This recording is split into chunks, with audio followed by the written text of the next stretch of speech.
בדרך כלל אני מוצאת עצמי אוכלת ג'אנק או משהו שמזדמן.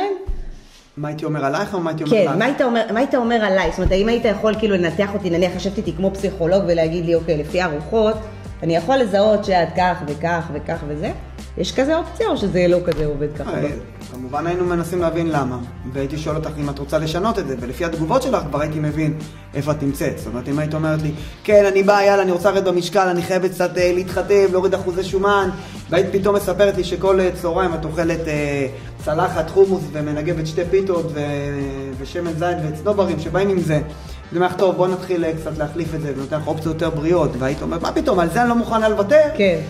כנראה הייתי מבין שאת אולי לא ממש מוכנה לעשות שינוי. מוכנה לתהליך, כן. הוא מאוד בא לך, אבל גם בא לך את ההנאה הרגעית. נכון. ומצד שני, את אומרת, אין בעיה, מה שתגיד, או מה שזה, אני מוכנה לעשות שינוי, אני מוכנה לשמוע. רגע, עוד לא שאלה בעייתית. אני יודעת שהיא נראית לכם בעייתית. הצלחת שלי, בדיוק. מה שאתם בדרך כלל לא. הצלחת שלי מורכבת ביום יום שלה מג'אנק, בלי הרבה ירקות, לא שותה הרבה מים. האם זה מעיד עליי כבן אדם משהו? זה כנראה מעיד עליך שמבחינת תזונה, או שאין לך מודעות לאורח חיים בריא, או לפחות לתזונה בריאה, או שזה ויתרת לעצמך ואת לא מנסה, או שכרגע נמצאת בשלב בחיים שאת לא רוצה לנסות. לא יודעת, חיים פעם אחת, אין לך זמן, את מוותרת לעצמך, זה לא כזה מעניין אותך. יכול להיות הרבה דברים. יכול להיות על הרבה דברים. מה אתה אומר, דור? האמת? כאילו, אתה חושב שצלחת יכולה, כאילו אם אתה רואה בן אדם שעכשיו מגיע כל יום למסעדה, כל יום מזמין, פעם מזמין שניצל חלה של נורמן, פעם הוא מזמין המבורגר עם צ'יפס. אם אני עובד באיזה מסעדה ורואה את הבן אדם הזה יום יום, אז אני, כן, כמו שאמיר אומר, כנראה יכול להעיד שלא באמת מעניין אותו, יכול להיות שהוא גם לא מבין את הנזק שהוא עושה. ואז... חמודים, מדברים איתי, הולכים עמוק, לא יודע, פשוט, האם זה אומר עליי משהו? זה בן אדם שאוכל אורח חיים בריא, כן או לא? לא, כנראה שלא. יפה. עכשיו יש לי עוד שאלה עליכם. נו. האם אתם חושבים שאנשים מצליחים, כאילו אלה הדמויות שאנחנו זה, אנשים מצליחנים כזה, הם בהכרח אנשים שימצאו אורח חיים בריא? בהכרח בטוח לא. נכון, אין בהכרח. אבל הייתם כן יכולים להעיד, בוא נגיד היינו עושים סטטיסטיקה של אנשים מצליחנים. האם היינו מוצאים לדעתכם קשר? בין הצלחה לבן אדם שאימץ הרגלי, אגב לא רק הרגלי אורח חיים, הרגלים בריאים, בכל מה שקשור בכושר, אולי אפילו בזוגיות, אולי, כנראה שכן, כי זה בן אדם שלדעתי עשה את הוויתורים על דברים שהם יותר מעניינים בחיים, ואתה יודע, מתרכז גבולות כדי להתקדם. עושה כושר, אני אוכל טוב, אני אוכל בריא, הוא מתעסק במה שהוא אוהב, מה שהוא רוצה, ומקדם את עצמו, כן. אוכל גם, לא יודע. תראה, בשביל זה, מה שנקרא, הכנו מראש מצליחן. בוא נשאל אותו. יש קשר? קודם כל יש קשר. אנחנו יודעים למחקרים. זאת אומרת שמצב סוציו-אקונומי נמוך, שכנראה יהיה מקושר לפחות הצלחה, נניח בקריירה, קשור בדרך כלל לדיכאון, ליותר שעות שינה, לצורך העניין יכול להיות בגלל מצב נפשי פחות טוב, מצב בריאותי פחות טוב, מודעות פחות גבוהה לאורח חיים בריא. זה יכול מאוד, כנראה יכול מאוד להיות גם עבודות מסוימות שמתלוות לזה. אנחנו יודעים שאנשים עם מעמד גבוה יותר, או מצב סוציו-אקונומי גבוה יותר, יש להם יותר מודעות, יש להם יותר גישה גם לידע, ובעצם משאבים לבוא ולעשות את השינוי. אבל כמובן, גם אם יש איזשהו קשר, זה בטח לא משהו... מוכח עדיין. חד משמעי, הכוונה שברור, ככל שהבן אדם יותר מצליח, או יש לו יותר כסף, הוא יהיה בריא יותר. ממש לא, ואני חושב, זה משפט שאנחנו שומעים כמעט כל יום בקליניקה, איך בכל דבר בחיים שאני מצליח, איך בעבודה שלי אני תותח, אם זה רופאים, ואם זה אנשי צבא, ומה שתרצי. אין, אבל בתזונה אני לא מצליח, בתזונה זה מתחרבש לי, אין, תזונה אף פעם לא הלך לי. מה אתה עונה להם פה? איך לחשוף לכם פה את כל המקצוע? לא, באמת כל מקרה לגופו, אבל מה שאני מסביר הרבה פעמים, אני אומר שתזונה זה אחד הדברים הכי קשים שיכולים להיות, כי לא מספיק להיות 80%. אני אסביר. אוקיי. אפשר להיות בעבודה 80%, לא לתת את 100%, להיות 80% וזה מספיק כדי שלא יפטרו אותי, כדי שיהיו מרוצים ואולי אפילו יקדמו אותי בעבודה.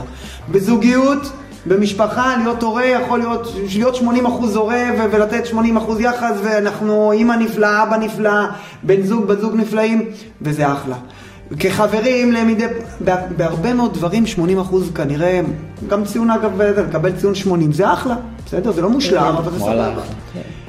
אבל בתזונה לרוב 80% לא מספיק. אולי מספיק בשביל לא להמשיך להשמין ולעלות במשקל. נכון. אבל זה לא מספיק בשביל לרדת, והמון אנשים, זה מה שהם חושבים, איך יכול להיות? הורדתי את העוגות, אני כבר הורדתי את הקולה, אני לא שותה שתייה מתוקה, אני כבר לא אוכלת 4 קרואסונים על הבוקר, אלא רק אחד, ואני לא יורדת במשקל, התחלתי לעשות הליכות, הלכתי פעמיים לחדר כושר, ואני לא רואה שינוי. קניתי בגדים, סליחה, מה קורה? מה קורה עם השינוי? איפה הבגדים? למה הם לא נכנסים אליי? כי זה לא או שעולים או שיורדים, אפשר להתקע איפשהו באמצע, וה-80% הרבה פעמים זה בשביל להיות סטטי.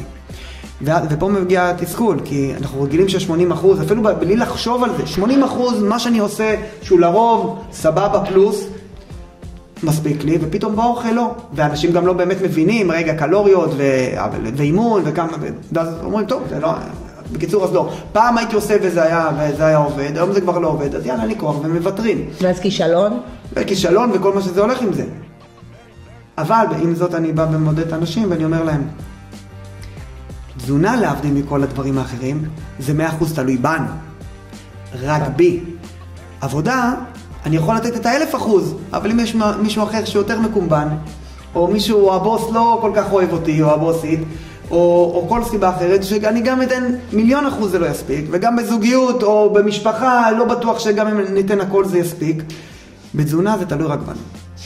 בסדר? בלימודים אנחנו נחרוש ונעשה את הכל הכי טוב, נלמד הכי חודש למבחן, והמרצה מחליט שיהיה מבחן קשה, המרצה מחליטה שהיא רוצה להיות קשוחה, וזה לא יעזור. באוכל זה תלוי רק בי. מה אני מכניס, מה אני בוחר לאכול, כמה אני בוחר לאכול. גם בכושר? גם בכושר.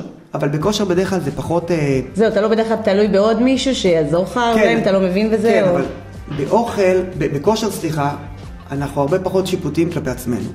זאת אומרת, יאללה, אני מתחיל לרוץ, אני רוצה ללכת לחדר כושר, אנחנו לא אומרים, טוב, אני מתחיל להתאמן, אבל אם אני תוך חודש לא רואה תוצאות ומרים 5 קילו יותר, אני פורש.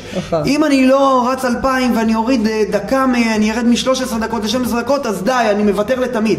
אנחנו לא כאלו ביקורתיים כלפי עצמנו. באוכל, אם אני לא רואה 2 קילו תוך שבוע, אז די, לא מתאים. אז אין לי כוח לזה. כי אנחנו צריכים כל כך הרבה לוותר, על פניו לפחות. 80% זה המון, כביכול להשקיע בזה. וגם ה-80% אנחנו מגלים שאולי לא מספיקים. שלא מספיק, כן. בטח ביחס לתוצאות המהירות שאנחנו בוחרים, ואז אנחנו מתייאשים, אנחנו בוחרים פשוט לוותר, וזה מה שקורה לרוב האנשים. בטח לאורך זמן. בגלל זה, אגב, כושר, עם כמה שזה קשה, יכול להיות אנשים שמתאמנים שנים, גם אם במחאות לא רואים תוצאות, כי אולי הם לא תמיד יודעים לאיזה תוצאות לצפות. באוכל זה מאוד ברור, אני רוצה לרדת 5 קילו, אני רוצה לרדת 10 קילו. ולכן באוכל או בכל הנושא של התזונה, אני תמיד אומר שאנחנו על איזה זמן שאול כזה, שאנחנו התחלנו תהליך, 1-3 לא יהיה תוצאות, מבחינת הבן אדם הוא כבר רגל ו3/4 בחוץ, כי כל כך אנחנו... תעצר הוק. כן, אנחנו רוצים, אבל אתה כל כך העניין המדיד הזה לבדוק אם אנחנו טובים מספיק או לא, שאגב, בתור איש מקצוע זה הרבה פעמים נהדר, כי זו הסיבה שאנשים באים, כי יש להם מטרה כל כך ברורה, לרדת כך וכך במשקל, אגב, זה יכול להיות גם לעלות במשקל, אבל בדרך כלל זה לרדת במשקל, או באופן מאוד ברור, להוריד את רמות הסוכר מ-115 בצום, כן, שזה טרום סוכרת, מתחת ל-100, בסדר? מיליגרם אחוז. זה משהו שהוא מאוד ברור. או להבריא איזושהי מחלה, נכון? להבריא זה יותר קשה, אבל יש משהו שמאוד קל לבוא וברור לבדוק ולהחליט, אני טוב, אני לא טוב, הצלחתי או נכשלתי, אני ממשיך או אני פורש. להבדיל, אם אני אקח פה דוגמה שיכולה להיות טיפה רגישה, אנחנו מדברים נניח ללכת לפסיכולוג, בדרך כלל אנשים שהולכים לפסיכולוגית יכולים להיות שנים. למה?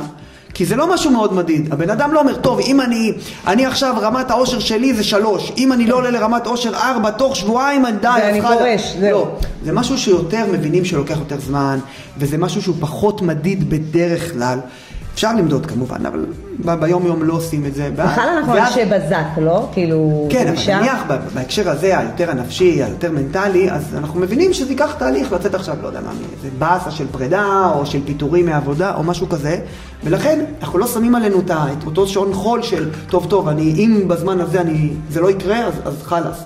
בתזונה זה הדבר הראשון שאנשים עושים. רוצים לראות, מצפים תוך יומיים כבר לראות 5 קילו פחות. אז הרבה פעמים זה נהדר, כי זה מה שגורם לבן אדם לעשות את השינוי המאוד חזק. נכון. אבל אז התיאום ציפיות שהוא מייצר לעצמו, מועד לכישלון. מועד לכישלון, ואז אנשים המון פעמים מפסיקים, וסתם וחבל כמובן, כי הם מוותרים על עצמם. כבר פגשו